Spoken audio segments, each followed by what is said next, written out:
नमस्कार. लक्षवेधीमध्ये आपल्या सगळ्यांचं स्वागत. मी प्रसाद काथे. लोकसभेच्या निवडणुकीचे निकाल लागले आणि या निकालाच्या नंतर महाराष्ट्रामध्ये लगेचच विधानसभेची तयारी सुरू झालेली आहे. आत्ताच्या घडीला राज्यामध्ये सत्तेत असलेल्या महायुतीला पुन्हा निवडून यायचं असेल तर त्याची तयारी काय करायची हा एका बाजूला चर्चेचा विषय असतानाच दुसऱ्या बाजूला याच महायुतीतल्या विविध नेत्यांच्याकडून होणारी वक्तव्य ही सातत्यानं याच महायुतीच्या प्रमुख नेत्यांच्यासाठी अडचणीचं कारण ठरत आहेत. आत्ताच्या घडीला निवडणुका एक संपून दुसरी येण्याच्यासाठी अवघे 100 ते 120 दिवस आहेत आणि याच दिवसांमध्ये मंत्रिमंडळाचा विस्तार करावा असा आग्रह एकनाथ शिंदेंच्या समर्थकांनी त्यांच्याकडे सुरू केलाय. एकनाथ शिंदेंनी तो आग्रह उडवून लावलेला आहे आणि अत्यंत मिश्किलरित्या जसे राज्याच्या रस्त्यांचा विकास झाला, विस्तार झाला, तसाच मंत्रिमंडळाचा सुद्धा विस्तार होईल असं उत्तर दिलेलं आहे. एका बाजूला राज्यातल्या महायुतीचे वरिष्ठ नेते ही सर्व परिस्थिती हाताळण्याचा प्रयत्न करत असतानाच त्यांच्या दुय्यम आणि तिय्यम स्तरावरच्या नेत्यांच्याकडून होणारी सातत्यानं वक्तव्य ही महायुतीच्यासाठी आणि त्यात सुद्धा महायुतीच्या वरिष्ठ नेत्यांच्यासाठी डोकेदुखी ठरली आहे. असे बोलघेवडे नेते नियंत्रणात आणले जाऊ शकतात की नाही याचं उत्तर लवकरात लवकर किंबहुना तातडीनं महायुतीला शोधावं लागणार आहे. अन्यथा येत्या दिवसांमध्ये जेव्हा विधानसभेच्या निवडणुकांच्यासाठी महायुती मैदानात उतरेल त्यावेळेला आपलीच लोक आपल्याच समोर अधिकाधिक आव्हानं निर्माण करतायत असं या महायुतीच्या शीर्षस्थ नेत्यांना वाटेल. हे सगळं यासाठी सांगणं गरजेचं आहे कारण नुकत्याच आटोपलेल्या लोकसभेच्या 48 जागांच्यासाठी लढताना अशाच पद्धतीनं सातत्यानं वक्तव्य झाली. आता ती चूक टाळली जाणार आहे का? ती चूक टाळण्याच्यासाठीची जबाबदारी कुणी घ्यायची? फडणवीसांनी भारतीय जनता पार्टीच्या नेत्यांच्या बाबतीत निर्णय घ्यावा, शिंदेंनी शिवसेनेबाबत निर्णय घ्यावा आणि अजित पवारांनी राष्ट्रवादीबाबत निर्णय घ्यावा अशी किमान अपेक्षा बाळगावी की नाही? जर समजा नेत्यांमध्ये वक्तव्याचा समन्वय नसला तर त्याचा स्वाभाविक फायदा हा विरोधकांना होतो. हे सांगण्यासाठी कुणा नव्या राजकीय विश्लेषकाची गरज नाही. असं असताना डोकेदुखी ठरू पाहणाऱ्या बोलघेवड्या नेत्यांना आवरणार कोण आणि खरंच आवरलं जाणार का या निमित्तानं आजची लक्षवेधी चर्चा. या चर्चेत आपल्या सोबत कोण मान्यवर आहेत त्यांचा मी आपल्याला पटकन परिचय करून देतो. या चर्चेमध्ये आपल्या सोबतचे मान्यवर राजकीय विश्लेषक या नात्यानं मकरंद मुळे आहेत. आपल्या सोबत या चर्चेमध्ये भारतीय जनता पार्टीचे प्रवक्ता प्रतिनिधी या नात्यानं गणेश हाके आहेत, गणेश खंडकर आहेत आणि आपल्या सोबत या चर्चेमध्ये कपिलजी ढोकेत काँग्रेसच्याकडून प्रवक्ता प्रतिनिधी या नात्यानं. चर्चेला सुरुवात आधी पटकन मकरंद मुळे यांच्या मार्फत करूयात. मकरंदजी, माझा आवाज आपल्यापर्यंत अतिशय नीट पोहोचला असेल अशी अपेक्षा आहे. पटकन या गोष्टीचा खुलासा आपल्याकडून अपेक्षित करतो की हे जे बोलघेवडे नेते आत्ताच्या घडीला महायुतीच्या वरिष्ठ नेतृत्वाच्यासाठी डोकेदुखी ठरतायत त्यांच्या एकूण वर्तनाचं भविष्यात होणारं नुकसान काय असेल? असं आहे की बोलघेवडे नेते ही सर्व राजकीय पक्षांची डोकेदुखी आहे. ज्या राजकीय पक्षाला थोडंसं यश कमी मिळतं किंवा ज्या राजकीय पक्षाचा अश्वमेध रोखला गेलेला आहे त्यांच्याकरता अधिक त्रासदायक असे हे ठरू शकणार आहे. हे नेते जे असतात ते एका वर्तुळात लोकप्रिय होतात. त्यांना असं वाटतं की आपला एक फॅन क्लब आहे आणि मग त्यामुळे त्यांचं अधिक हे प्रमाण वाढत जातं. ह्याचं आपण प्रमाण सर्व राजकीय पक्षात बघितलेलं आहे.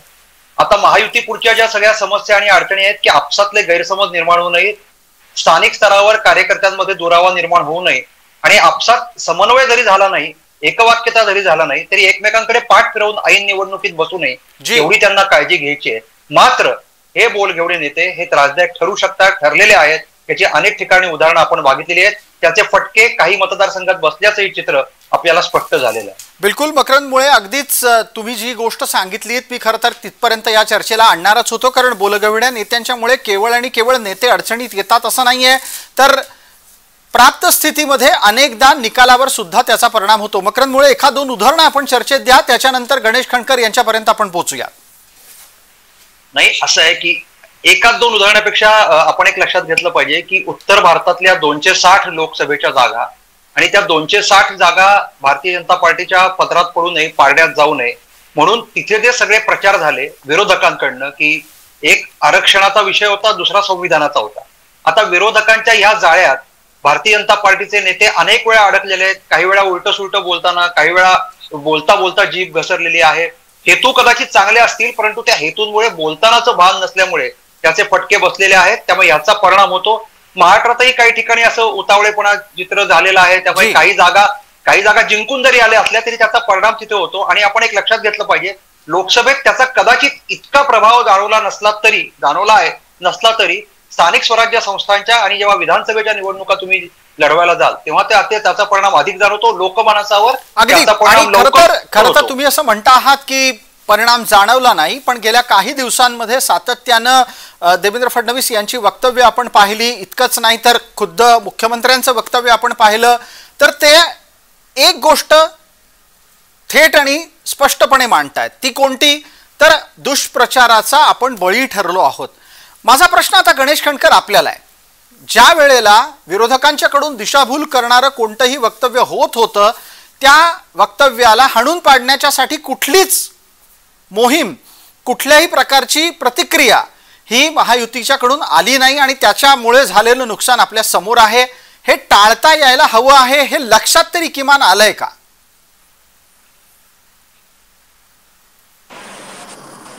नक्कीच प्रसादजी, लक्षात तर आलंय. म्हणजे जेव्हा महाराष्ट्रातले आमचे नेते आदरणीय देवेंद्र फडणवीसजी याविषयी पक्षाच्या बैठकीत असेल किंवा आपल्या माध्यमांशी बोलताना त्यांनी या बाबतीत काही गोष्टींची स्पष्टता ज्या वेळेला दिली त्यावेळेला नक्कीच आमच्या लक्षात आलेलं आहे.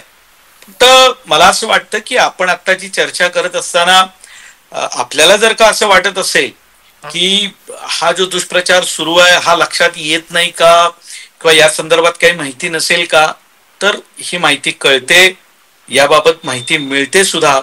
परंतु केवळ आणि केवळ याच्याच आधारावरती निवडणुका लढल्या जातात का? तर नाही.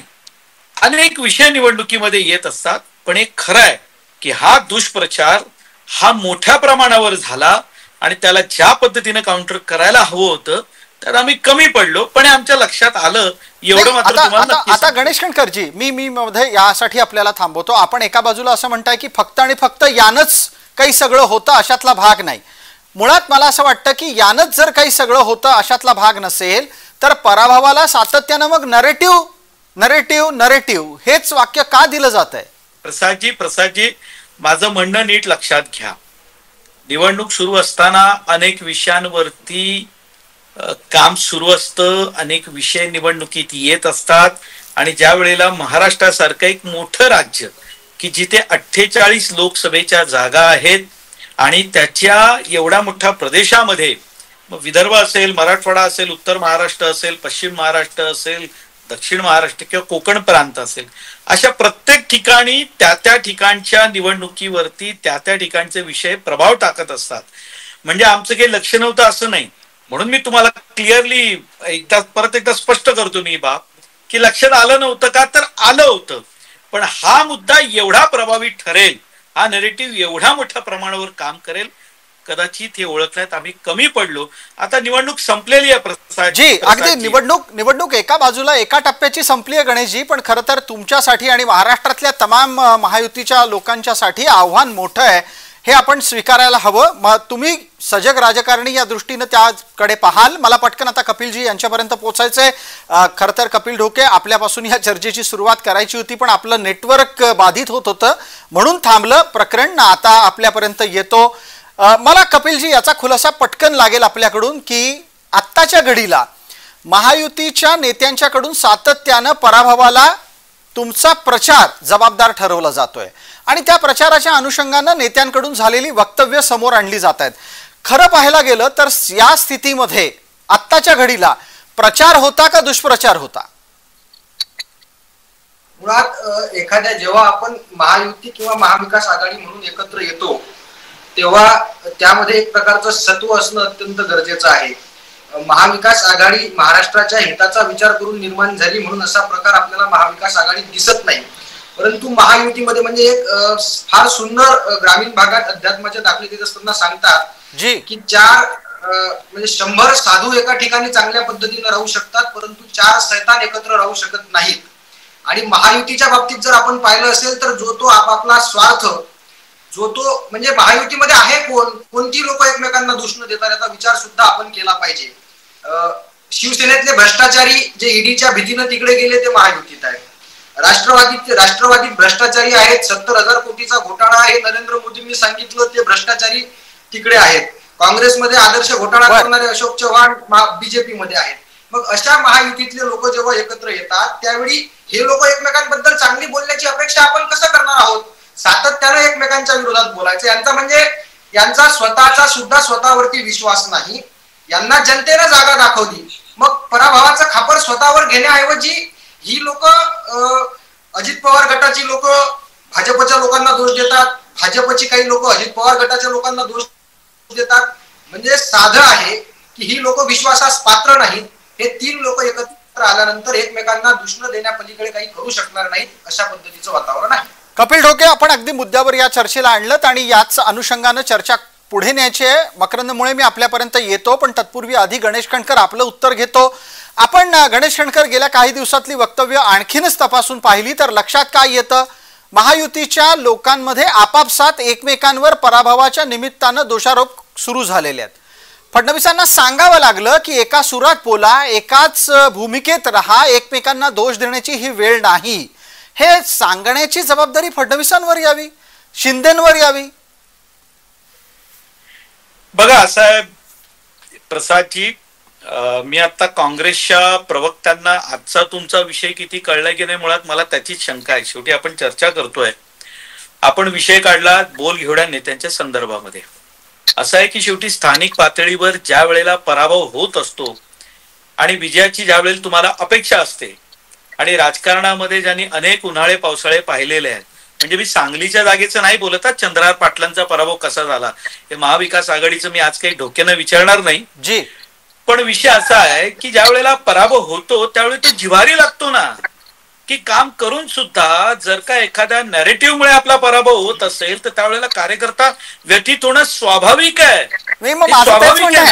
गणेश खंडकर, माझं तेच म्हणणं आहे, जर नरेटिव्हमुळे हारत असाल तर त्या नरेटिव्हला पोषक वातावरण तयार का करता, चुका का करता, आणि ज्या वेळेला समोरचा नरेटिव्ह ठेवतो त्यावेळेला तो मोडून काढू शकत नाही. आता प्रसादजी मला एक फक्त काँग्रेसचे प्रवक्ते उत्तर देतील का तुमच्या माध्यमातून? विचारा त्यांना. आता हा नेरेटिव्ह कुठून सेट झाला की दर महिन्याला 8,000 देणार, वर्षाला 1 लाख मिळणार, आता रोज सोशल मीडियावरती चाललंय. आम्ही या बाबतीत काही वक्तव्य नाही केलं ना. एक सौजन्यानं काम करायची पद्धत असते, आम्ही अजिबात उत्तर नाही दिलं. लोकांच्या थवेच्या थवे चालले आता. आता हा जर नेरेटिव्ह सेट केला असेल की भारतीय जनता पार्टी तुम्हाला काही देणार नाही, आम्ही तुम्हाला वर्षाला 1 लाख रुपये घरी देऊ, म्हणजे जर याचा अर्थव्यवस्थेवर परिणाम झाला तर वर्षाला 30 लाख कोटी हवे. खंडकरजी, आजचा मुद्दा तो नाहीये, पण तुम्ही मुद्दा काढलाच आहे तर त्याचं उत्तर कपिल ढोकेंना देण्याची मिनिटभराची संधी देतो. आजचा मूळचा मुद्दा काय आहे तर तुम्ही सत्तेत आहात. तुम्ही सत्तेत असताना पण ज्या चुका करत आहात त्या सत्तेतल्या चुका महागात नाही पडणार का, हा मुद्दा आहे. त्याच्यावर थोड्या वेळाने मकरंद मुळेंना बोलायची संधी देतो. आधी आपण हे जे 8,000 1 लाख रुपयाचं प्रकरण काढलंय त्याच्यावर ढोके बोलतील. ढोकेजी, मिनिटभरामध्येच वक्तव्य आटोपायचं आहे. प्रत्येक कुटुंबाला 15 लाख रुपये देण्याचं आश्वासन ज्यावेळी मोदींनी दिलं होतं त्यावेळी गणेश खंडकर कुठे होते, त्यांना मोदींना असा प्रश्न का विचारावासा वाटला नाही, ही पहिली गोष्ट. दूसरी गोष्ट, हर एक के खाते में 15 लाख रुपये मोदी जी डालने वाले थे, वो अभी तक आए नहीं. ही पहिली गोष्ट. पण ढोकेजी काही वक्तव्य नव्हतं, 1 लाख रुपये ढोकेजी 1 लाखाचं वक्तव्य नव्हतं, तुमचं वक्तव्य आहे आणि ते टीव्हीवर आहे. ते तरी सांगा कुठे होता डोके? तुम्ही काय परवा राजकारणात गेलाय, वक्तव्य करताना आमच्यावर टीका करताना एखाद्या तारतम्य बोला. गणेश खंडकर ऐकायला शिका, मला पूर्ण करू द्या, नंतर बोला. पहिली गोष्ट, कुठे होता या वाक्याचं तुम्ही मला प्रश्न करायला विचारता. महिन्याला आणि 1 लाख रुपये वर्षाला देऊ हा काँग्रेसचा जाहीरनामा होता. सरकार आल्यानंतर आम्ही तो दिला असता. तो नरेटिव्ह आम्ही का सेट केला, तो आमच्या लोकांना का आवडला, यामुळे तुमचं जगण्याचं कारण नाही. दुसरी गोष्ट, विषय आहे बोल घेवड्या लोकांचा.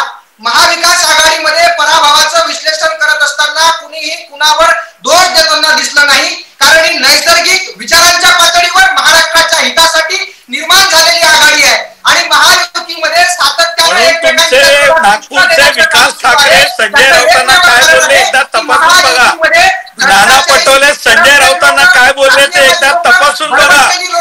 त्याच्यानंतर तुमचे नेते मंडळी संजय राऊतांना काय बोलले हे तपासून बघा.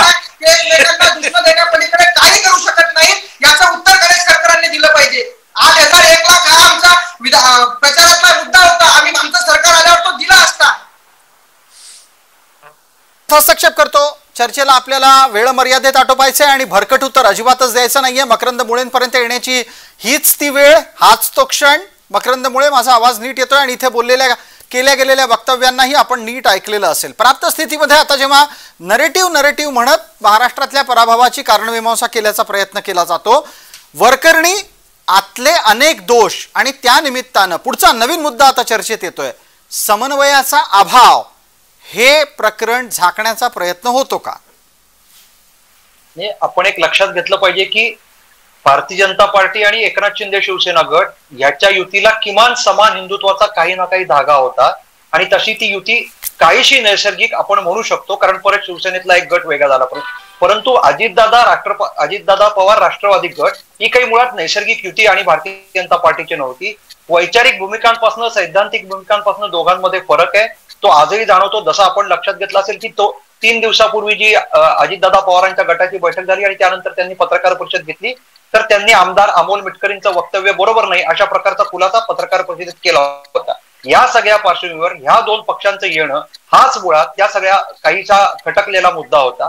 आणि हे स्वाभाविकच होतं की एकदा समजा निकाल चांगले आले असते तर ह्या चर्चा झाल्याच नसत्या. निकाल अपेक्षित न आल्यामुळे आज जरी आपण आपल्या चर्चेत ह्यापूर्वी वाहिनीच्या चर्चेत म्हटलं होतं की अजितदादा, एकनाथ शिंदे आणि देवेंद्र फडणवीस हे तिघं समन्वय ठेवतील, प्रयत्न करतील, पण त्याच्यानंतरची जी पुढची कार्यकर्त्यांची फळी आहे, ज्यांनी हे अनुभवलं असेल, काही सगळीकडे झालं असेल असं नाही, एखाद्या मतदारसंघात त्याचा फटका बसला असेल, वक्तव्याचा, भूमिका घेण्याचा, असं काही ना काही निश्चित झालं असेल. त्यामुळे कार्यकर्त्यांमधली अस्वस्थता हळूहळू बाहेर पडते. परत एकदा अगदी ही जी कार्यकर्त्यांमधली अस्वस्थता आहे त्याचाच एक भाग फक्त आता कार्यकर्त्या पातळीवर राहिलेला नाहीये, तर महायुतीचे आमदार थेटच म्हणायला लागलेले आहेत की आता जर समजा विस्तार केला नाही तर महागात पडेल, विस्तार केला नाही तर त्याचा परिणाम चुकीचा होऊ शकतो. हे सगळं जे सातत्यानं बोललं जाऊ लागलेलं आहे, इतक्या खुल्यापणानं बोलले जाऊ लागलेलं आहे, हे यापूर्वी घडत नव्हतं.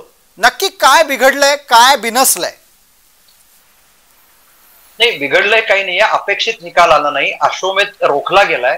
समजा निकाल भारतीय जनता पार्टी आणि महाविकास आघाडी महायुतीला अपेक्षित आले असते तर प्रश्न तसेच राहिले असते, पण त्याची चर्चा झाली नसती.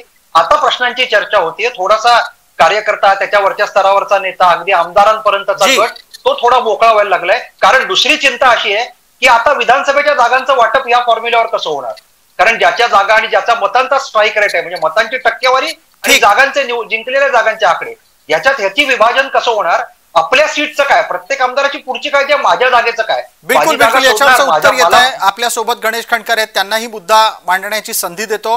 गणेशजी, आता चर्चा थोडी पुढे आली आहे. नव्या टप्प्यामध्ये मुद्दा असा उपस्थित राहतोय, नेते बोलायला लागले, ते बोलघेवडे होते म्हणून बोलायला लागले हा मुद्दा नाहीये, तर ते आता या भीतीतून बोलायला लागलेले आहेत का की आपलं भवितव्य विद्यमान लोकसभेच्या निवडणूक निकालामुळे अडचणीत येऊ शकतं, हे त्यांना वाटायला लागलंय म्हणून ते आता नेतृत्वावर दबाव निर्माण करतायत का? खंडकरजी, आपल्यासाठी 1.5 मिनिट बोला.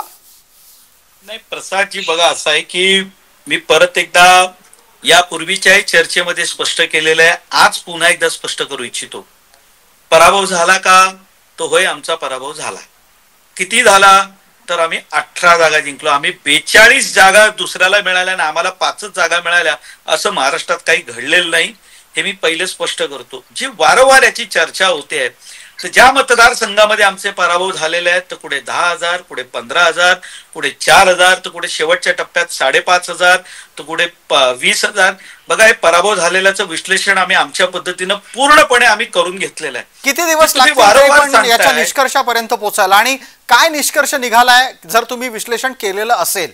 मी तुम्हाला परत एकदा सांगतो, जे वारंवार तुम्ही असं सांगताय की नेत्यांनी दबाव वगैरे, तर मी तुम्हाला प्रसादजी स्पष्टपणे सांगतो, मी मगाशी जे वाक्य उच्चारलं की काम करून सुद्धा ज्या वेळेला असा पराभव, तर महाराष्ट्रातल्या उत्तर भागामध्ये, म्हणजे मी आज तो विषय नाहीये म्हणून सांगतो की शरद पवार हे जे रसायन जे आहे ना, की जे लोकसभेची निवडणूक असली की ते स्थानिक प्रश्नावरती लढतात आणि महाराष्ट्राच्या विधानसभेतली निवडणूक असली की दिल्लीमध्ये साहेबांचं वजन राहिलं पाहिजे म्हणून विधानसभेला मतदान करा, या मुद्द्यावरती लढतात. उत्तर महाराष्ट्रात कांद्यावर महायुती लढलो. मी नगरचा स्वतः मी तिथे गावी होतो. तिथे मराठा आरक्षणावरती निवडणूक लढली. पश्चिम महाराष्ट्रामध्ये ती निवडणूक शेवटच्या टप्प्यात वेगळ्या मुद्द्यावर गेली. त्यामुळे आमचा झालेला पराभव हा कार्यकर्त्यांच्या कुठेतरी जिवारी लागला. पण मी तेही स्पष्ट करतो की पराभव 1,00,000, 1.5 लाख, 2 लाख, 4 लाखांनी झालेले नाहीत. हे 15-20 हजारच्या टप्प्यामधले आहेत आणि म्हणून ती अस्वस्थता आहे. तुम्ही जर निकाल पाहिलेत तर मुंबई शहरातले सुद्धा तुम्ही स्पष्टपणे बघा. मीरकोटेच्या किती मतांनी पराभूत झाले, कुठल्या मतदारसंघामुळे पराभूत झाले, हे जर तुम्ही पाहिलं तर फडणवीसांनी जे विश्लेषण केलं होतं ते तुमच्या व्यवस्थित लक्षात येईल. ठीक आहे, अगदी अगदी माझ्या व्यवस्थित लक्षात आलं. म्हणूनच आज चर्चेच्यासाठी आपल्याला निमंत्रित केलं. पटकन कपिल ढोकेंपर्यंत पोहोचू. कपिलजी, विश्लेषण आणि आपल्या माध्यमातून मतप्रदर्शन करत असताना इथे गणेश खंडकर जे बोलत होते ते ऐकून तुमच्या चेहऱ्यावर हसू होतं. एकतर तुम्हाला हसण्याची आत्ताच्या घडीला एवढी इच्छा का झाली तेही सांगा. पुढचा प्रश्न तुमच्यासाठी तयार आहे, 30 सेकंदात उत्तर द्या. माझं तत्पूर्वी एक तुम्हाला विनंती अशी आहे की गणेश खंडकरांनी आता पूर्ण शांततेनं ऐकून घ्यावं आणि नंतर बोलावं. विनाकारण आकांतांडव करण्यात मला इंटरेस्ट नाही. आता पहिली गोष्ट, त्यांनी पूर्ण ऐकावं आणि मगच बोलावं. आता त्यांनी पवार साहेब महाराष्ट्रातली निवडणूक असली की स्थानिक प्रश्नांवर लढतात आणि मग म्हणजे लोकसभेची निवडणूक असली की स्थानिक प्रश्नांवर लढतात आणि विधानसभेची निवडणूक असली की दिल्लीतल्या वजनावर लढतात. हे त्यांनी मान्य केलं की स्थानिक प्रश्न हाताळण्यात भारतीय जनता पार्टी आता अपयशी ठरलेली आहे. स्थानिक प्रश्न लोकांचे सोडवण्यात ते अपयशी ठरलेले आहे, पहिली गोष्ट. आता दुसरी गोष्ट, त्यांनी दुसरं फार सुंदर सांगितलं. पराभवाचं विश्लेषण करत असताना त्यांनी स्वतःच म्हणजे जखम त्यांनी फार चांगली फुंकर मारली की आम्ही कुठे किती मतांना हरलो, कुठे किती मतांना हरलो, इथे एवढे कमी आहे.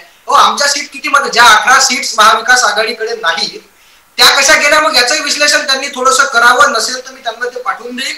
ठीक आहे. अमोल खिरकर 48 मतांनी हारले. अकोल्याचे डॉक्टर अभय पाटील 50,000च्या आत मतांनी हारले. नरेंद्र खेडेकर किती मतांनी हारले, हा सुद्धा विचार त्यांनी आता केला पाहिजे. हा झाला पराभवाचा विषय. पराभव हा 1 मतानं झाला तरी तो पराभव असतो. पराभव हा 1 लाख मतांनी झाला तरी तो पराभव असतो. हे आपण ठीक आहे. पण आता कपिलजी, माझा पुढचा मुद्दा तुमच्यासाठीच आहे आणि तुम्हीच त्याचं उत्तर पटकन द्यावं. तुमच्या लेखी अचानक महायुतीतल्या नेत्यांच्याकडून वक्तव्य सुरू होणं, काही अंशी शिस्तीला फाटा देणं, हे सगळं एका वेगळ्या भयगंडातून सुरू झालेलं आहे का? जे मकरंद मुळेंनी मगाशी सूचित केलं की अरे बापरे, आता विधानसभेला आपलं काय होणार, या भीतीतून लोक बोलायला लागली आहेत का आणि त्याच्यावर उपाय करू शकेल अशी परिस्थिती दिसतीये का?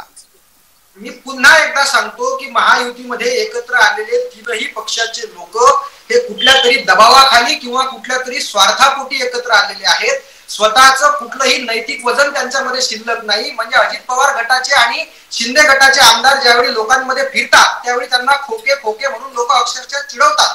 त्यांचं कुठलंही वजन नाही. लोकसभेच्या निकालानं त्यांना आरसा दाखवलेला आहे आणि त्यांना आता कळून चुकलं की, आणि देवेंद्रजींना सुद्धा ते कळून चुकलं की आता ही परिस्थिती आपल्याला काही सावरता येणार नाही.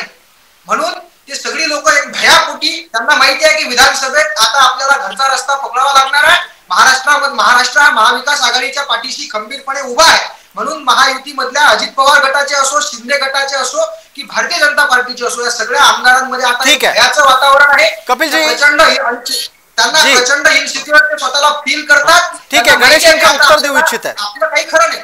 कपिलजी ऐका, गणेश खंडकर उत्तर देऊ इच्छित आहेत. गणेशजी, तुमची वेळ सुरू होतीये. पुढचा प्रश्न तुमच्या नंतर मकरंद मुळे यांच्यासाठी असेल.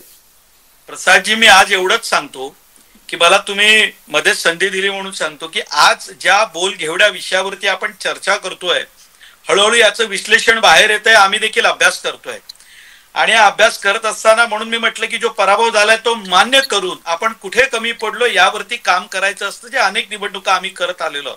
जेव्हा 2 खासदार होते तेव्हाही आम्ही असाच अभ्यास केला.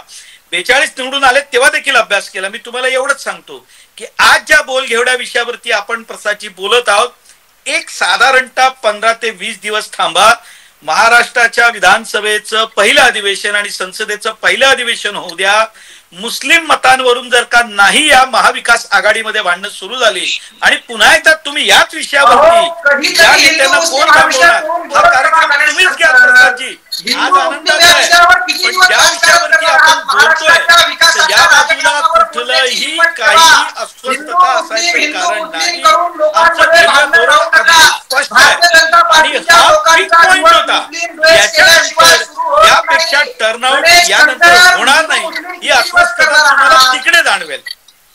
चर्चेला पुढे न्यायचं आहे आणि या चर्चेतला मुद्दा पटकन पकडतो तो हिंदू मुस्लिम याच्यापेक्षा पलीकडे जाऊन असा असेल की थोड्याच दिवसात अधिवेशनाच्या दरम्यान आणि किंबहुना अधिवेशनादरम्यानपेक्षा देशाचं संसदेतलं अधिवेशन पार पडल्यावर आणि राज्यातलं पावसाळी अधिवेशन पार पडल्यावर विधानसभेच्या साठीचं चित्र काय असेल आणि त्यावेळेला या बोलघेवड्या नेत्यांचं वर्तन कसं असेल याच्या संदर्भातलं एक सूतोवाच गणेश खंडकर करतायत. विश्लेषणाच्यासाठी मकरंद मुळे आपल्यापर्यंत येतोय. असं आहे की संयमी आणि समजूतदार आणि सगळ्या परिस्थितीचं भान असणारा प्रवक्ता किंवा नेता याच्याऐवजी आक्रमक नेता असा एक नवीन ट्रेंड निर्माण होतोय. आपण जितके आक्रमक तितकं आपल्याला ऐकलं जाईल, तितकी आपल्याला प्रसिद्धी चटकन मिळेल आणि काहीतरी वेगळं बोललं तर आपलं लक्ष वेधलं जाईल, अशा प्रकारची मानसिकता निर्माण झाल्यामुळे सुद्धा बोलघेवड्या नेत्यांचं प्रमाण वाढलेलं आहे. आणि हे बोलघेवड्या नेत्यांनी प्रत्येक वेळा पक्षाला अडचणीत आणले, अनेक ठिकाणी घडले, अनेक राज्यात घडलेलं आहे. आता याच्यातनं धडा घ्यायला लागतो. तो धडा घेणार की नाही मला तोच मुद्दा आपल्यापर्यंत आणायचा होता. तुम्ही म्हणताय की धडा घेणार की नाही हा मुद्दा आहे, पण इथे धडा घेणार की नाही याच्याही पलीकडे जाऊन तातडीनं उपाययोजना काही करणं गरजेचं आहे की नाही. काही उपाययोजना तात्कालिक असतील, काही उपाययोजना दूरगामी असतील. तात्कालिक उपाययोजना काय करण्याची गरज आहे? जेव्हा महायुतीचा सर्वोच्च नेता म्हणून देवेंद्र फडणवीस सातत्यानं सांगतायत प्रचाराला उत्तर देता आलं नाही, प्रचाराच्याकडे सातत्यानं दुर्लक्ष झालं, अर्थात विरोधकांच्या प्रचाराला उत्तर देता आलं नाही, विरोधकांच्या प्रचाराकडे दुर्लक्ष केलं, त्याला कमी लेखलं आणि या सगळ्याचा एकत्रित परिणाम म्हणजे आत्ताच्या घडीला सुद्धा एकमेकांवर दोषारोप सुरू असणं. या गोष्टीतून धडा तात्कालिक काय घ्यायचा? प्रसादजी, असं आहे की भारतीय जनता पार्टीने आपली एक राजकारणातली वेगळी प्रतिमा निर्माण केली होती. ती म्हणजे हा पक्ष शिस्तबद्ध पक्ष आहे, केडर बेस पक्ष आहे. आता तरी तो मासेसचा असला तरी त्या अर्थाने, त्यामुळे इथे काही नियंत्रण आहे, आपसात समन्वय आहे. पण ज्या प्रकारे पक्ष विस्तारात गेला, वाढत गेला, आता इतकं शक्य नाहीये की प्रत्येक जण आज उठून काय बोलणार आहे त्या प्रत्येकावर लक्ष ठेवा. हे ज्यांनी त्यांनी स्वतःवर नियंत्रण घालायचंय आणि हे नियंत्रण अगदी हा अगदीच महत्वाचा मुद्दा आहे की प्रत्येकानं स्वनियंत्रण स्वशिस्त लावली पाहिजे. जे बाहेरून आले आहेत त्यांच्यामुळे पक्षाची शिस्त बिघडतीये का? गणेश खंडकरांना काय वाटतं विचारा ना याच्यावर. अगदी पटकन गणेशजी, आपल्याकडून प्रामाणिक उत्तर मिळेल अशी अपेक्षा करतो. जे बाहेरून आले आहेत त्यांनी भाजपची शिस्त बिघडवली आहे का आणि आता त्यामुळे अडचणी वाढतायत का? मकरंदजी, तुम्ही आहे ना क्षणाला एकदम तुम्ही आम्हाला मैदानात तोडलं त्या प्रश्नावरती. मी तुम्हाला एवढंच सांगेन की बघा, एक वाक्य तुम्ही जे म्हणालात की ज्या वेळेला पक्ष विस्तारत असतो त्यावेळेला अनेक विचारांची, अनेक स्वभावाची आणि अनेक कार्यपद्धती अंगीकारलेली माणसंही पक्षात येत असतात. ते नेते आमच्या सोबत येत असतात. स्वाभाविक आहे, प्रत्येकाची एक कार्यशैली वेगळी असते. आता आम्ही लहानपणापासून नमस्ते सदा वत्सले करत आलो, पण ते सगळ्यांनीच करावं अशी आमची अपेक्षा नसते. शेवटी हा पक्ष आहे, पक्ष हा पक्षासारखाच चालवावा लागतो, हेही तितकंच खरं आहे. आणि तुम्ही जे म्हणालात तेही मला मान्य आहे की होय, अनेक स्वभावाची, अनेक कार्यपद्धतीची सगळी व्यक्तिमत्व ज्यावेळी या पक्षात येतात त्यावेळी पक्ष जसा विस्तारतो तसा त्याचा फायदाही असतो. आणि कधी कधी होय, त्यांची मतं ते त्यांच्या पद्धतीनं मांडत असतात. ते काय पक्षाच्या विरोधात नसतं, पक्षाच्या विरोधात कोणी बोलत नाही, पण ती कार्यपद्धती त्यांची अशी असते, ते पटकन रिॲक्शन असते. होय, ती कधी कधी ती सूट होत नाही, ही वास्तविकता आहे. बिलकुल गणेशजी, वेळेच्या मर्यादेमध्ये फक्त आणि फक्त मिनिटभराचा वेळ उरलाय, तो मकरंद मुळे आपल्यापर्यंत देतो. मकरंद मुळेजी, 1 मिनिटामध्येच आपल्याला वक्तव्य पूर्ण करायचं आहे. नाही, असं आहे की एक आपण विश्लेषण करताना एक बाजू लक्षात घेतली पाहिजे. प्रत्येक वेळी बाहेरच्या नेत्यांचे ज्यांचं जे इन्कमिंग झालंय त्यांनीच पक्षाला अडचणीत आणलेलं आहे का? जे दीर्घकाळ पक्षाच्या कामात आहेत तेही कुठेतरी अशा प्रकारे व्यक्त झालेले आहेत. त्याची उदाहरणं आपल्याला आहेत. आता वेळेअभावी पण ती उदाहरणं देऊ शकणार नाही. त्यामुळे मुद्दा परत कुठे येतो? एकीकडे तुम्ही सत्तेकडे, पदाकडे, प्रतिष्ठेकडे जेव्हा जायला लागता आणि अनेक व्यवस्था जेव्हा तुमच्या अवतीभोवती उभ्या राहतात, तुमच्या केंद्रित जेव्हा व्यवस्था होतात पक्षाच्या, सत्तेच्या आणि व्यक्तीच्या, तेव्हा भान हरपतं आणि त्यातनं बोलघेवडेपणा वाढतो. अगदी या बोलघेवडेपणावर वेळीच नियंत्रण ठेवलं नाही तर प्राप्त स्थितीमध्ये येणाऱ्या विधानसभेत महायुतीच्यासाठी जास्त अडचणी असतील. मविया तर सत्तेत नाहीये, त्यामुळे त्यांच्या बाबतीतल्या तुर्तास अडचणी तुलनेनं कमी आहेत. या चर्चेत आपण सर्व मान्यवर सहभागी झालात त्याबद्दल आपले मनपूर्वक आभार. लक्षवेधीच्या या चर्चेत तुर्तास इतकंच. सर्व प्रेक्षकांना जय महाराष्ट्र.